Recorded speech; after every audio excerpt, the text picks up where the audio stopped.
शशि बाबू लंदन वाले बरसों से रहते तो ये लंदन में है, लेकिन इनके दिल में आज भी हिंदुस्तान बसता है।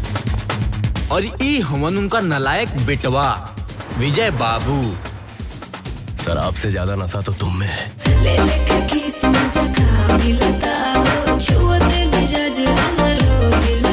इको कर्मिया ये हुकुल चालू कर देलस, ये हमरा से बर्दाश्त ना होई। चुमके उठ लिया तो लहगे की जान मीठा पान खैनी जी। शशि बाबू के एक ही गो अरमान बा कि बेटा के शादी में ऐसा धूमधाम से तड़का लगाए कि पूरा लंदन को हिंदुस्तान के रंग में रंग दे। Shut up, you idiot! You are a नौकर।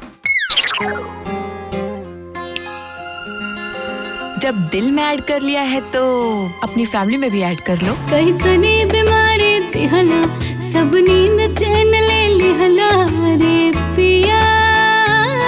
बेसुध बेबस बेजान भइल हमर नब्ज नब्ज बेईमान भइल लागे भइनी रोगिया।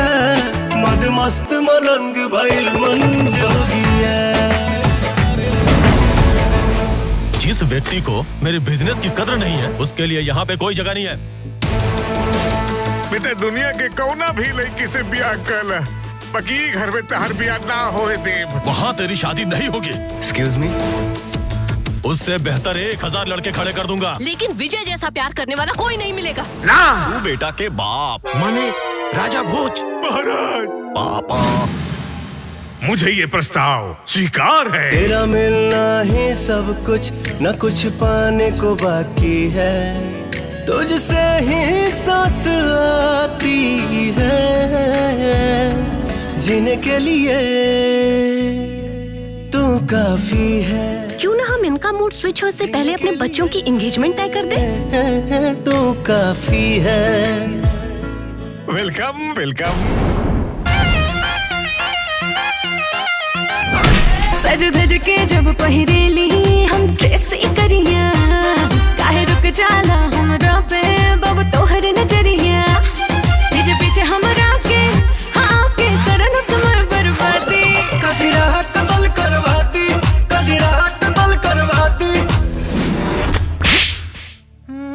जी अजय के रोक लेना जी, रोक लेना अजय के। श्रीमती जी, हमनी के अरमान हमनी के साथ दफन हो जाए। संस्कारी बनने का ये झूठा नाटक क्यों? हम दोनों की शादी नहीं हो सकती है। आई एम सॉरी विजय। जिस बाप का तुझ जैसा औलाद हो ना, उसे यही सब कुछ सुनना पड़ेगा।